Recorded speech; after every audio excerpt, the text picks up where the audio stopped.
Hello बच्चों, आप सभी का स्वागत है आपके अपने यूट्यूब चैनल केजे रिवोल्यूशन में। तो आज के इस वीडियो में हम देखेंगे हमारा डिफरेंशिएशन का लेक्चर 13। क्लियर। अभी तक हमने डिफरेंशिएशन के लेक्चर 12 डिस्कस कर लिए हैं। उन्होंने हमने डिफरेंशिएशन का काफ़ी कुछ सिलेबस डिस्कस कर चुके हैं। सबसे पहले लेक्चर में हमने देखा था डिफरेंशिएशन क्या होता है और भी सारे इंपॉर्टेंट कॉन्सेप्ट डिस्कस कर चुका हूँ। क्लियर। तो आज इस वीडियो में हम हमारा मेथड 9 देखेंगे कि इम्प्लिक्ट फंक्शन का डिफरेंशिएशन हम कैसे करें। क्लियर। तो कई बच्चों को तो यही पता नहीं होगा कि इम्प्लिक्ट फंक्शन क्या होता है। क्लियर। तो उसका डिफरेंशिएशन आप कैसे करेंगे। क्लियर। तो आज इस वीडियो में बहुत इंटरेस्टिंग टॉपिक होने वाला है, तो वीडियो को बिल्कुल भी स्किप ना कीजिएगा। अगर आप इम्प्लिक्ट फंक्शन का डिफरेंशिएशन कैसे करते हैं ये सीखना चाहते हैं तो आइए बने रहिएगा मेरे साथ सारी वीडियो तक। आइए स्टार्ट करते हैं हम आज का टॉपिक मेथड 9 इम्प्लिक्ट फंक्शन। क्लियर। तो सबसे पहले अगर हमें ये पता करना है कि इम्प्लिक्ट फंक्शन का डिफरेंशिएशन हम कैसे फाइंड करें, तो सबसे पहले हमें ये पता होना चाहिए कि इम्प्लिक्ट फंक्शन क्या होता है। क्लियर। क्या पता होना चाहिए हमें? सबसे पहले ये पता होना चाहिए कि हमारा इम्प्लिक्ट जो फंक्शन है वो क्या होता है। क्लियर। ये क्या है, ठीक है ना। अगर इसी का नॉलेज हमारे पास नहीं है तो इसका डिफरेंशिएशन कैसे करेंगे, समझ में आया? तो देखो, वो फंक्शन क्लियर जिसको हम किस तरीके से एक्सप्रेस कर पाए, y is equal to F x. Clear. इस टाइप से अगर हम एक्सप्रेस कर पाते हैं किसी में, लेकिन यहाँ पर जो एफ एक्स है वो प्योरली टर्म ऑफ किसका होना चाहिए, purely term of x। Clear. यहाँ पे प्योरली x की टर्म होने चाहिए, कोई y इंक्लूडेड नहीं होना चाहिए। इसलिए आप देख सकते हैं y is equal to F x के फॉर्म में अगर आप किसी फंक्शन को लिख सकते हैं, ठीक है ना, देन वो किस कैटेगरी का फंक्शन है, आपका इम्प्लिक्ट फंक्शन है। अदरवाइज वो आपका क्या होगा, अगर आप इस फॉर्मेट में किसी फंक्शन को नहीं लिख सकते, क्लियर, तो वो आपका क्या कहलाएगा, एक्सप्लिक्ट फंक्शन। क्लियर। क्या कहलाता है, एक्सप्लिक्ट फंक्शन कहलाता है। ओके, समझ में आया इम्प्लिक्ट फंक्शन क्या है, कैसे बिहेव करता है, ये समझ में आया। देखो, इम्प्लिक्ट फंक्शन हमारा क्या है, ऐसा फंक्शन जिसको हम y is equal to F x के फॉर्म में लिख सकें उसको हम क्या बोलेंगे, इम्प्लिक्ट फंक्शन बोलेंगे। लेकिन जिस फंक्शन को हम y is equal to F x के फॉर्म में नहीं लिख पाते, क्लियर, सॉरी डेफिनेशन थोड़ी सी गड़बड़ हो गई। क्लियर। थोड़ी सी, कुछ नहीं, इसका रिवर्स होना था। देखो, कुछ नहीं, जिस फंक्शन को यहाँ पर देखो क्या लिखा है, which function we can not, ठीक है ना, जिस फंक्शन को देखो, जिस फंक्शन को हम इसके फॉर्मेट में नहीं लिख सकते। क्लियर। जिस फंक्शन को हम y is equal to F x के फॉर्मेट में नहीं लिख सकते उस फंक्शन को हम क्या बोलते हैं, इम्प्लिक्ट फंक्शन। जबकि जिस फंक्शन को हम y is equal to F x के फॉर्मेट में लिख सकते हैं उस फंक्शन को हम क्या बोलते हैं, एक्सप्लिक्ट फंक्शन बोलते हैं। क्लियर। अगेन डेफिनेशन आप अपना करेक्शन कर लेना, क्या है कि जिस फंक्शन को, कोई भी फंक्शन है, अगर y is equal to purely term of x हम उसे डिनोट नहीं कर पाते तो उस फंक्शन को क्या बोलेंगे, इम्प्लिक्ट फंक्शन बोलेंगे। जबकि अगर y is equal to F x के फॉर्मेट में हम उसे डिनोट कर सकते हैं तो उसको क्या बोलेंगे, एक्सप्लिक्ट फंक्शन बोलेंगे। क्लियर। यहाँ पर डेफिनेशन भी लिखी है, which function we can not express in the form y is equal to F x is called implicit function. Clear. समझ में आया कि नहीं आया, यहाँ पर भी डिस्कस कर दिया है। अब आइए हम दो एग्जाम्पल है इसमें पहचानेंगे कि कौन सा फंक्शन हमारा इम्प्लिक्ट फंक्शन है और कौन सा एक्सप्लिक्ट है। खैर वहां पर तो मैंने लिखा है, लेकिन हम चूंकि देखेंगे कि हम क्या उसको y is equal to purely term of x में डिनोट कर पा रहे हैं। तो देखो, फर्स्ट क्या है हमारा, फर्स्ट है x square y is equal to x plus y sine x. Clear. अब क्या इसको y is equal to purely term of f x में हम लिख पाएंगे, देख लेते हैं। अब बताइए, y यहाँ पर भी है, y यहाँ पर इस साइड लाइए तो क्या होगा, x square minus k y sine x is equal to x. यहाँ से आप y को क्या ले लें, कॉमन ले लें, तो एक्स स्क्वायर माइनस के क्या आएगा, sine x is equal to x.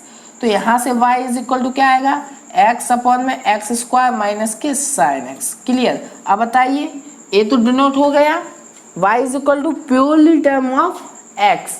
Clear, जो इस तरीके से डिनोट हो जाता है उस फंक्शन को हम क्या बोलते हैं, एक्सप्लिक्ट फंक्शन बोलते हैं। क्लियर, क्या बोलते हैं, एक्सप्लिक्ट फंक्शन बोलते हैं। तो ए फंक्शन आपका कौन सा फंक्शन हो जाएगा, एक्सप्लिक्ट फंक्शन हो जाएगा, क्योंकि इसको हम डिनोट कर सकते हैं y is equal to purely term of x। लेकिन सेकंड फंक्शन की बात करते हैं। सेकंड फंक्शन हमारा क्या है, सेकंड फंक्शन है x square plus Y square is equal to log x y, base में ई है आपका। अब बताइए क्या इसको आप y is equal to purely term of x में डिनोट कर सकते हो, नहीं कर सकते। क्यों नहीं कर सकते, देखिए अगर आप यहाँ से log X Y is equal to base E है x square plus Y square लिखते हैं, और यहाँ से X Y is equal to E raise to X square plus Y square कर दें, और यहाँ से y का वैल्यू निकालें तो क्या आएगा, E raise to X square plus Y square upon में x आएगा। क्लियर, तो बताइए y is equal to function तो आया है, लेकिन क्या प्योरली टर्म ऑफ x में है, नहीं, यहाँ पर ये y वाला फंक्शन भी आ गया ना, तो ये इसको हम डिनोट नहीं कर पा रहे हैं। तो ए फंक्शन हमारा क्या हो जाएगा, ए फंक्शन हमारा किस कैटेगरी में आ जाएगा, ए फंक्शन हमारा आ जाएगा इम्प्लिक्ट फंक्शन की कैटेगरी में आ जाएगा। ओके, तो अब आपको ज़्यादा अच्छे से विजुलाइज हुआ होगा कि हमारा इम्प्लिक्ट फंक्शन क्या है और एक्सप्लिक्ट फंक्शन क्या है। क्लियर, वो सारे फंक्शन जिसको हम y is equal to F x purely term of x के रूप में हम डिनोट कर सकते हैं, उन फंक्शन को हम क्या बोलते हैं, एक्सप्लिक्ट फंक्शन बोलते हैं। लेकिन जिनको हम y is equal to purely term of x के टर्म में डिनोट नहीं कर सकते, उन सारे फंक्शन को हम क्या बोलते हैं, इम्प्लिक्ट फंक्शन बोलते हैं। क्लियर हुआ, तो अब हम देखेंगे कि इम्प्लिक्ट फंक्शन को डिफरेंशिएट कैसे करते हैं। सबसे पहले जिन बच्चों को ये चीज़ नोट डाउन करनी हो वो कर सकते हैं। क्लियर, तो अब हम मूव करेंगे कि how to differentiate of implicit function. Clear, तो सब बहुत इजी स्टेप है, एक एक स्टेप करके हम फॉलो करेंगे, ठीक है ना। तो अब हमारा क्वेश्चन क्या है कि how to differentiate implicit function. Clear, implicit function. Okay, अब हमारा क्वेश्चन ए है कि इम्प्लिक्ट फंक्शन को हम कैसे डिफरेंशिएट करेंगे। तो 3 देख लेते हैं। देखो, फर्स्ट स्टेप आपका क्या है, जो स्टेप फर्स्ट है उसमें कुछ नहीं करना, आपको डायरेक्ट जो भी इम्प्लिक्ट फंक्शन दिया है आपको कुछ नहीं करना, direct differentiate. Clear, first step है आपका direct differentiate. Clear, direct differentiation कीजिए।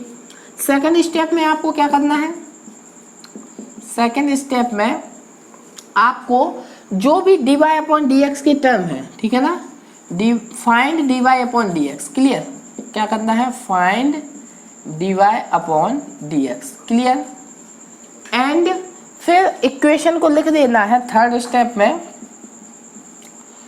स्टेप में आपको लिखना है dy अपॉन dx को कॉमन ले लिया तो उसके इक्वल में जो भी आपका आएगा वो आपका क्या होगा, डिफरेंशिएशन होगा किसका, इम्प्लिक्ट फंक्शन का। क्लियर, फिर ध्यान से सुन लीजिए। डायरेक्ट सबसे पहले जो भी इम्प्लिक्ट फंक्शन अगर आपने पहचान लिया तो सबसे पहला स्टेप क्या है, डायरेक्ट डिफरेंशिएट कीजिए। क्लियर, और find dy upon dx second step है। और जैसे ही dy अपॉन dx को इक्वल रूप में, इक्वेशन रूप में आपने लिखा तो वो आपका क्या हो जाएगा, इम्प्लिक्ट फंक्शन का डिफरेंशिएशन हो जाएगा। क्लियर, तो अप्लाई करें अब। ओके, ठीक है, देखते हैं क्वेश्चन में अप्लाई जब तक नहीं करेंगे तब तक कैसे चमकेगा। तो आइए देखते हैं, अब हम करेंगे हमारे क्वेश्चन में इसको अप्लाई। तो फर्स्ट जो क्वेश्चन है उसको देखते हैं। क्लियर, फर्स्ट क्वेश्चन हमारा क्या है, A X square plus 2hxy plus के by स्क्वायर, इसका डिफरेंशिएट आपको करना है इज इक्वल टू 0। क्लियर, अब यहाँ पे y is equal to F x term में अभी गिवन ही नहीं है, और क्या आप इसको बना सकते हैं बताइए। y इज इक्वल टू, यहाँ पे भी y है, यहाँ पे y है, यहाँ पे y स्क्वायर है, कॉमन लेंगे तो नहीं बनने वाला। क्लियर, तो ये हमारा हमने पहचान लिया है कि ये हमारा किस कैटेगरी में है, इम्प्लिक्ट फंक्शन की कैटेगरी में है। तो अब हमें फर्स्ट स्टेप क्या है, डायरेक्ट डिफरेंशिएशन करना है, तो differentiation with respect to x. Clear, तो करिए। तो ए आपका बाहर होगा और एक्स स्क्वायर का डिफरेंशिएशन आपका क्या होता है 2x। क्लियर, तो यहाँ पे कांस्टेंट क्या है 2h कांस्टेंट है, यहाँ पे x इंटू वाई का, तो first term into second term करके डिफरेंशिएशन करेंगे। तो x आपका एज इट इज रहेगा, y का डिफरेंशिएट क्या होगा dy upon dx, plus y आपका एज इट इज रहेगा, x का डिफरेंशिएट आपका 1 होगा। क्लियर, प्लस b यहाँ पर कांस्टेंट है आपका बाहर आ जाएगा, y स्क्वायर का डिफरेंशिएट होगा तो क्या होगा 2y और y को dy अपॉन dx हो जाएगा अगेन, क्योंकि चेन रूल अप्लाई किया है। सिंपल। अब फर्स्ट स्टेप फॉलो हो गया। अब आपको क्या करना था, dy अपॉन dx के टर्म को कलेक्ट करना है, ठीक है ना। तो फाइंड कीजिए कहाँ कहाँ पर dy अपॉन dx के टर्म है, तो लिख लीजिए यहाँ पर क्या है 2ax, मल्टीप्लाई कराएं तो क्या आएगा 2hx और dy अपॉन dx। यहाँ पर क्या आएगा, यहाँ पर आएगा 2hy, यहाँ पर क्या हो गया 2vy और dy upon dx is equal to 0। Clear, अब 2 आपका कैंसिल हो जाएगा, एवरी टर्म कॉमन लेके डिवाइड करा देंगे, ठीक है। अब बताइए dy अपॉन dx के टर्म कितने हैं आपके, 2 हैं। तो इनमें से आपको क्या करना है, फर्स्ट में से और सेकंड में से dy अपॉन dx को कॉमन टेक करना है। तो dy अपॉन dx आपका क्या आएगा h ऑफ x प्लस के b ऑफ y।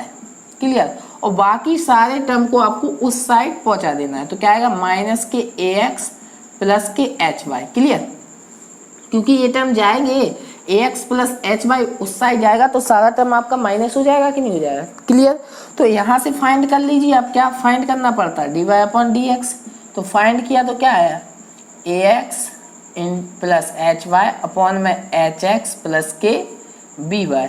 क्लियर, तो ये हमारा क्या हो गया, डिफरेंशिएशन हो गया किसका, इम्प्लिक्ट फंक्शन का।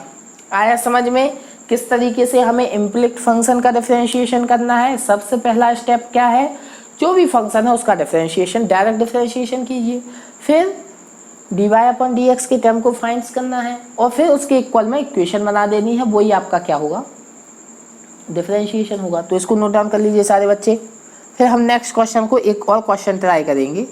ओके, हो गया, मूव करें, ठीक है। तो नेक्स्ट क्वेश्चन पे मूव करते हैं। नेक्स्ट क्वेश्चन किस तरीके का क्वेश्चन है उसको भी देख लेते हैं। क्लियर, इसको तो हमने चेक कर ही लिया है। अब हम देखेंगे हमारा नेक्स्ट क्वेश्चन। ओके, तो नेक्स्ट क्वेश्चन एक अच्छा क्वेश्चन है, उसको भी देख लेते हैं। जो आपका सेकंड क्वेश्चन है वो क्या है कि if sine y is equal to x into sine a plus y. Clear, और एक गिवन है और आपको क्या करना है, प्रूव करना है। यहाँ पर अलग से लिख देता हूँ, dy upon dx is equal to sine square a plus y upon में क्या है आपका साइन a। क्लियर, ये आपको क्या करना है, प्रूव करना है। ओके, तो बताइए कैसे करेंगे, आप सभी बताइए। सबसे पहले तो पहचानिए कि कौन सा फंक्शन है, इम्प्लिक्ट फंक्शन है, हाँ है। तो इम्प्लिक्ट फंक्शन है तो कोई भी काम नहीं, बिल्कुल ये आपका क्या है इम्प्लिक्ट फंक्शन है। क्लियर, क्या आप इसको लिख सकते हैं f x is equal to y is equal to purely term of x, नहीं लिख सकते। तो क्या करें आप, लेकिन इसको x is equal to purely term of y के टर्म में तो लिख सकते हैं, लिख सकते कि नहीं, तो उस टर्म में लिख लेते हैं, कोई दिक्कत नहीं। क्या होगा x इज इक्वल टू क्या हो जाएगा, यहाँ से अगर प्योरली टर्म ऑफ लिखें तो x इज इक्वल टू क्या हो जाएगा साइन y अपॉन में sine a plus y. Clear, x is equal to purely term of y तो लिख सकते हैं ना, तो उस टर्म में लिख लेते हैं, लेकिन y is equal to purely term of x तो नहीं लिख सकते। तो इम्प्लिक्ट फंक्शन की कैटेगरी में तो आ गया है ये क्वेश्चन। क्लियर, लेकिन अब इसका डिफरेंशिएशन कैसे करें, बस A X is equal to purely term of Y term, फिर हमें सारे स्टेप फॉलो कराने हैं। डायरेक्ट डिफरेंशिएशन कीजिए, तो clear differentiation with respect to x आप लिख लेना। तो एक्स का डिफरेंशिएशन क्या होता है, 1 होता है। यहाँ पर आपका क्या लगेगा, डिवाइड रूल लगेगा। क्लियर, वो दिखाया था आपको, बताया था।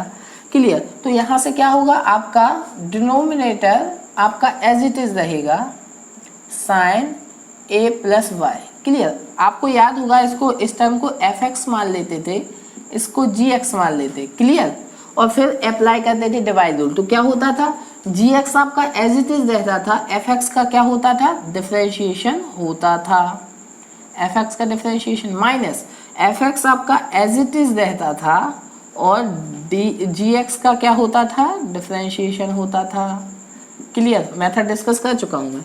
अपॉन में क्या होता था, gx का स्क्वायर होता था, तो क्या हो जाएगा, sine square a plus y. Okay, आप देखें तो शायद आंसर तक हम पहुंचने वाले हैं, लेकिन थोड़ा सा मेहनत करने के बाद। ओके, तो देखते हैं यहाँ से क्या आता है। 1 इज इक्वल टू, यहाँ पे क्या आएगा, sine of a plus y. अब बताइए साइन y का, देखिए हम तो x का जानते हैं ना, x के रिस्पेक्ट में करें तो इसको थोड़े समय के लिए x टिक के लिए चेन रूल लगा रहे हैं, तो साइन x का क्या होता है, cos x, लेकिन वो तो x था नहीं इसका, इसलिए उसका क्या होगा, अगेन डिफरेंशिएशन होगा, माइनस यहाँ पर क्या आएगा, साइन y। तो इस सेम प्रोसीजर साइन x का क्या होता है, cos a प्लस वाई, लेकिन वो तो x था नहीं, हमने x टेक किया था, तो उसका अगेन डेरिवेटिव होगा। तो देखो डायरेक्ट कर लेता हूँ, a का 0 होगा कांस्टेंट का, और y का डिफरेंशिएशन क्या हो जाएगा, dy अपॉन dx होगा। अपॉन में आपका क्या है, sine square a plus y, clear, ये रहेगा। तो अब बताइए फिर क्या करना पड़ता था, dy अपॉन dx कॉमन लेना है, उसके इक्वल में लिखना है इक्वेशन को। तो सबसे पहले इक्वल में लिखने के लिए हमें क्या करना पड़ेगा, इस टाइम में से इस टाइम में से dy अपॉन dx को क्या लेना है, कॉमन लेना है, क्योंकि फाइनल डिफरेंशिएशन तो हमारा यही है। तो क्या मिलेगा आपको बताइए, sine a plus Y into cos Y minus के cos a plus Y into sine Y, मिलेगा कि नहीं मिलेगा। और अपॉन में आपका क्या चल रहा है, sine square a plus y. Okay, यही चल रहा है कि नहीं चल रहा है। तो अब तो इतने से में भी हो जाएगा हमारा क्वेश्चन, क्लियर, क्योंकि सारा कैलकुलेशन हम कर चुके हैं। लेकिन यहाँ तक सारे बच्चों को आया समझ में कि नहीं आया, सिंपल प्रोसीजर था, कुछ नहीं किया, dy अपॉन dx कॉमन लिया, sine a plus y cos Y minus cos a plus Y into sine y. Okay, अब बताइए कि ये फॉर्मूला नहीं बन गया, sine a into cos B minus cos a into sine B. तो ये फॉर्मूला किसका हो गया, 1 is equal to dy upon dx और साइन a माइनस b का, तो a प्लस वाई और माइनस के a, क्लियर रहेगा कि नहीं, सॉरी माइनस की y होगा, क्योंकि यहाँ पर भी y है, ठीक है ना। अपॉन में क्या होगा आपका, अपॉन में होगा sine square a plus y. तो यहाँ से y आपका कैंसिल होगा, क्लियर। तो यहाँ से dy अपॉन dx का वैल्यू क्या होगा बताइए, इसका यहाँ मल्टीप्लिकेशन होगा 1 में, और a साइन ए हो गया, देखो y से y कैंसिल, साइन ए, तो a यहाँ पे आएगा नीचे, तो क्या मिला आपको, यहाँ से मिल गया sine square a plus y upon में क्या हो गया, साइन a हो गया। तो बताइए यही तो हमें प्रूव करना था, हो गया कि नहीं हो गया प्रूव्ड। ओके, क्लियर हुआ कि नहीं हुआ, समझ में आया किस तरीके से हमें डिफरेंशिएशन करना है, किसका, इम्प्लिक्ट फंक्शन का। सिंपल प्रोसीजर है, अगर कोई function y is equal to F x के रूप में नहीं लिखा जाता है तो वो फंक्शन हमारा इम्प्लिक्ट फंक्शन है। तो इस तरीके के फंक्शन का डिफरेंशिएशन अगर हमें फाइंड करना है तो सबसे पहले हमें उसका क्या करना पड़ेगा, डायरेक्ट डिफरेंशिएशन। इस फंक्शन में हम चूंकि x is equal to Y के टर्म में लिख सकते थे, इसलिए हमने लिख लिया। और क्वेश्चन में भी आप देख सकते हैं स्क्वायर वाला टर्म आना था, इसलिए हमने देख लिया कि डिनोमिनेटर का हमारा क्या होता है, स्क्वायर होता है, तो हमने उस तरीके से इसको लिख लिया। लेकिन अगर आप डायरेक्ट भी डिफरेंशिएशन कराते तो भी क्वेश्चन आपका बन जाएगा, कोई भी दिक्कत नहीं आने वाली। क्लियर हुआ। तो इस क्वेश्चन को सबसे पहले नोट डाउन कीजिए सारे बच्चे। क्लियर कर लिया, सारे बच्चों ने नोट डाउन कर लिया, ठीक है। तो अब देखिए आया सारे बच्चों को बिल्कुल चमका कि इम्प्लिक्ट फंक्शन का डिफरेंशिएशन हमें कैसे करना है। कुछ नहीं करना, डायरेक्ट डिफरेंशिएशन करना है और dy अपॉन dx वाले टर्म को पकड़ना है, उसका वैल्यू फाइंड करना है। क्लियर, dy अपॉन dx का वैल्यू फाइंड कर लो, वही आपका डिफरेंशिएशन होगा। क्लियर। तो अगर ये थोड़ा सा भी आपको समझ में आया होगा तो वीडियो को लाइक जरूर कर दीजिएगा और चैनल को सब्सक्राइब करना बिल्कुल मत भूलिएगा। क्लियर।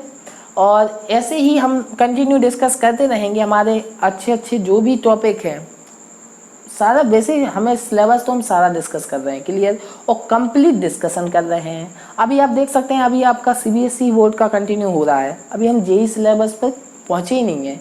मतलब कितना सिलेबस आपको बताया जा रहा है और एक एक पॉइंट आपको बिल्कुल क्लियर होता होगा, क्लियर। आप देख सकते हैं कोई भी अगर टॉपिक आपको समझना है तो केजे रिवोल्यूशन के प्लेलिस्ट में जाएं और कंटिन्यू प्लेलिस्ट को देखें, आपको बिल्कुल चमक जाएगा हर टॉपिक, क्लियर। तो इस वीडियो में यहीं तक रहने देते हैं, नेक्स्ट वीडियो में आएंगे नेक्स्ट मेथड के साथ। लेकिन तब तक के लिए अपने आसपास के लोगों से सतर्क रहें, मास्क पहनें और देखते रहें केजे रिवोल्यूशन। केजे रिवोल्यूशन की तरफ से आप सभी को गुड बाय।